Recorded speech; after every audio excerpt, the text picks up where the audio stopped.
لوگ کہتے ہیں ترجمے کے بغیر قرآن پڑھنے کا کوئی فائدہ نہیں ہے، معاذ اللہ کوئی ثواب نہیں ملتا.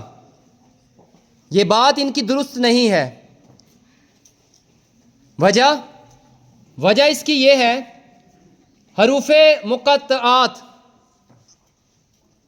کیا ہوتے ہیں؟ جیسے سورہ بقرہ ہے، یہ حروف مقطعات سے شروع ہوئی ہے. اس کے پہلے حروف کیا ہیں؟ الف لام میم. الف لام میم کے کوئی معنی جانتا ہے؟ تو اس کو پڑھنے کا ثواب ہے یا نہیں؟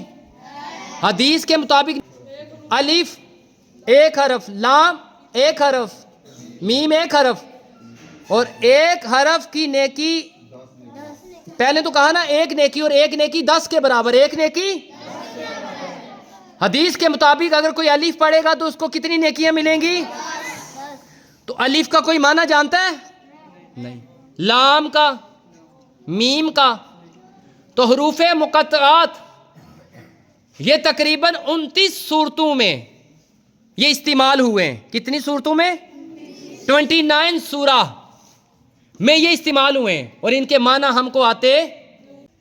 تو اب یہ حدیث کس پر ہے؟ کوئی الف پڑھے گا اس کو 10 نیکیاں، لام پڑھے گا تو، اور میم پڑھے گا تو 30 ہو جائیں گی. کتنی نیکیاں ہو جائیں گی؟ 30. ہاں میم اگر کوئی پڑھے گا تو حدیث کے مطابق کتنی نیکیاں ملیں گی؟ کوئی یاسین پڑھے گا تو کتنی؟ اسی طرح طہ، عین، سین، قاف، نون یہ بھی سورت ہے، قاف یہ بھی سورت ہے. اب یہ جو حروف مقطعات ہیں، ایک حرف پڑھنے پہ کتنی نیکیاں ہیں؟ 10.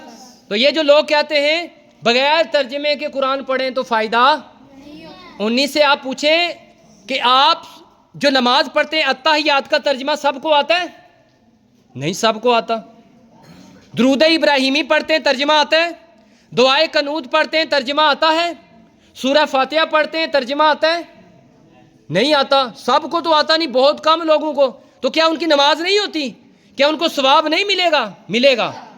جو حدیث میں آتا ہے سورہ اخلاص کو تہائی قرآن کہا گیا، تہائی، 1/3.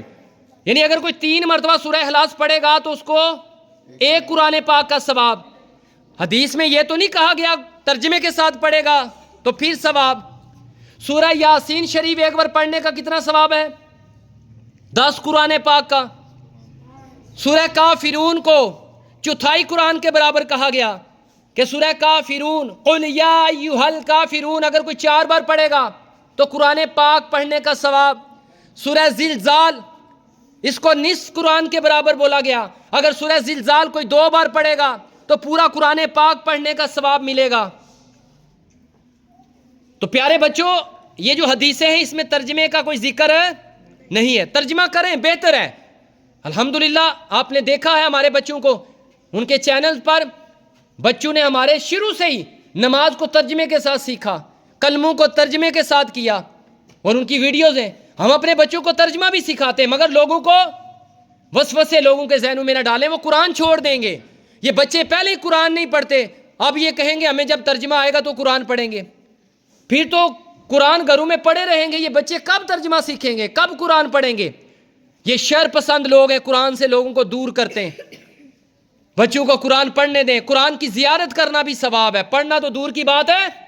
قرآن کی اگر کوئی زیارت کرے، دیکھے تو یہ بھی ثواب. اور قرآن کو اگر کوئی چھوئے گا، ٹچ کرے گا، باوضو ہو تو چھونے کا بھی ثواب ہے. قرآن پاک کو جس کو چھونے کا، دیکھنے کا ثواب ہے، اس کو پڑھنے کا ثواب کیوں نہیں ہوگا؟